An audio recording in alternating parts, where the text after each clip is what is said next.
नमस्कार विद्यार्थियों, श्री श्रेयस विद्यालय हिंदी माध्यम कक्षा तीसरे विषय पर्यावरण, जिसमें हम पाठ 16 की शुरुआत करेंगे। मेरा घर। मेरा नाम नसीम है। मैं श्रीनगर में रहता हूँ। कल से हमारे स्कूल में बहुत सी प्रवृत्तियों का आयोजन किया गया है। वह पूरे 7 दिनों तक चलेगा। हमारे स्कूल में कैंप जो लगा है, कैंप में कई जगह से बच्चे आए हैं। मैदान में टेंट लगाकर सबके रहने का इंतज़ाम किया है। तो नसीम क्या बोल रहा है कि श्रीनगर में वो पढ़ता है।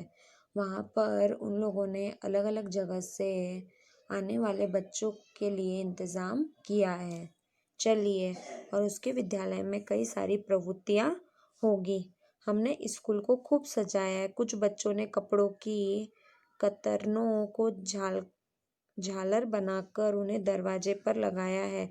तो कुछ ने बादाम के छिलकों से पोस्टर बनाए हैं। कुछ ने तो सूखे पत्तों तथा लकड़ी के बुरादे से रंगोली भी बनाई है। देखिए ये बच्चों को, इन्होंने क्या किया, जो कपड़े के बचे कुछ टुकड़े थे तो उनसे इन्होंने क्या बनाया था, दरवाजे पर लगाने के लिए जो झालर तोरण होता है वो बनाया था। कुछ बच्चों ने बादाम के छिलकों से पोस्टर, बड़े बड़े पोस्टर बनाए थे। और कुछ बच्चों ने तो लकड़ी के और पत्तों के जो बुरादे थे उनका जो चूरा था उससे रंगोली बनाई थी। चलिए अब हम देखते हैं आगे। आज कैंप का पहला दिन है। हम सब बहुत खुश हैं। सुबह सब बच्चे इकट्ठे हुए। सब बच्चे जमीन पर एक गोला बनाकर बैठ गए। सबको अपना अपना परिचय देना था। सबने अपने बारे में बताया कि वे कहाँ रहते हैं, क्या खाना पसंद है। बच्चे अपने साथ अपने घर और परिवार की तस्वीरें भी लाए थे। बारी बारी से सब बच्चों ने अपने घरों के बारे में भी बताया। सबसे पहले भूपेन के समूह की बारी आई। अब देखिए क्या बता रहे कि सब बच्चे अलग अलग कैंप से आए हुए थे, अलग अलग जगह से आए हुए थे। तो उन्होंने अपने अपने बारे में बताया, उन्हें जो पसंद है वो बताया। और ये बच्चे सब बहुत ज़्यादा ही खुश थे और वो अपने घर से कुछ तस्वीरें भी लाए थे, तो जिनका उन्होंने परिचय दिया कि ये मेरी मम्मी, ये मेरे पापा, हम यहाँ रहते हैं, हम इस तरीके से रहते हैं, ये हमारा घर है। चलिए आगे। सबसे पहले भूपेन ने अपना परिचय दिया। देखिए, बांस या लकड़ी के घर में रहने वाले को क्या ध्यान में रखना चाहिए। देखिए, भूपेन का घर। मैं आसाम के मोलन गांव से आया हूँ। हमारे यहाँ बहुत बारिश होती है, इसलिए हमारे घर ज़मीन से लगभग 10 से 12 फुट ऊंचे बने होते हैं। इन्हें मजबूत बांस के खंभों पर बनाते हैं। ये घर अंदर से भी लकड़ी के ही बने होते हैं। घर में आने के लिए लकड़ी की सीढ़ी बनाई जाती है, जो रात में हटा दी जाती है। देखिए इस तरीके से भूपेन का घर बना हुआ है। उसका घर ऊंचा इसलिए बनाया गया है क्यों, आसाम में बहुत ज़्यादा बारिश होती है और यहाँ पर ये लकड़ी की जो सीढ़ी होती है वो रात में हटा दी जाती है। चलिए, भूपेन के यहाँ घर बांस के खंभों पर क्यों बनाए जाते हैं, तो आपको यहाँ इस तरीके से लिखना है कि इसलिए उनके घर में 10 से 12 फुट ऊंचे बने होते हैं, जिन्हें मजबूत बांस के खंभों पर बनाते हैं। और अंदर से भी घर कैसे होते हैं, लकड़ियों के बने होते हैं, क्यों, बारिश होने के कारण, है ना। चलिए अब आगे।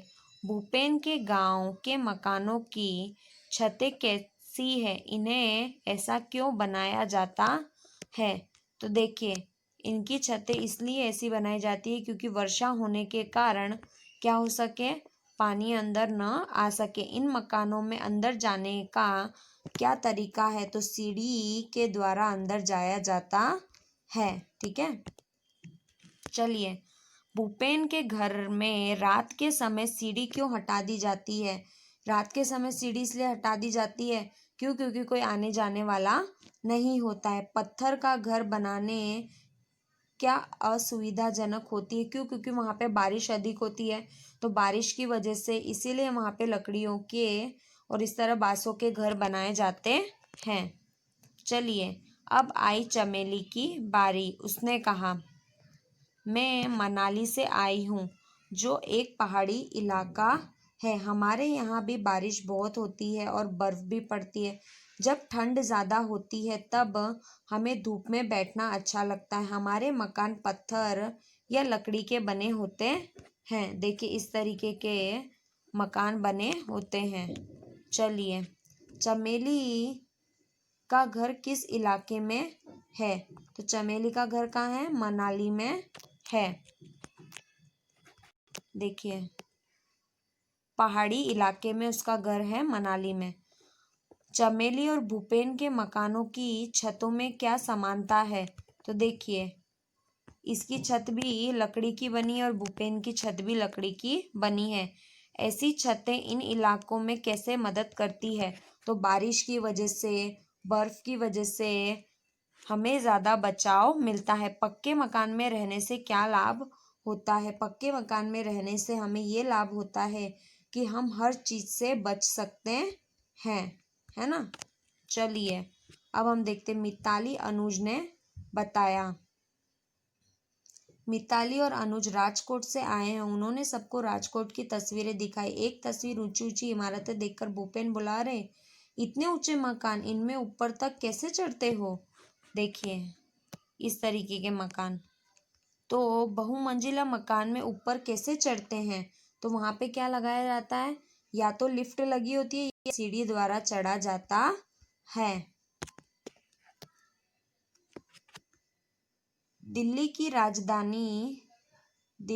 भारत की राजधानी है। दिल्ली और उसके जैसे बड़े शहरों में गांव और कस्बों के लोगों को काम की तलाश में आना पड़ता है। ये लोग अक्सर शहर में ही बस जाते हैं। यहाँ रहने वाले लोग ज़्यादा है और जगह कम। बहुत लोगों के पास मकान होते हैं ही नहीं, उन्हें झुग्गी झुपड़ी में रहना पड़ता है और कई लोगों के पास तो वह भी नहीं होते। लोग यहाँ जगह मिले वही सो जाते हैं, सड़क पर, फुटपाथ पर और स्टेशन पर।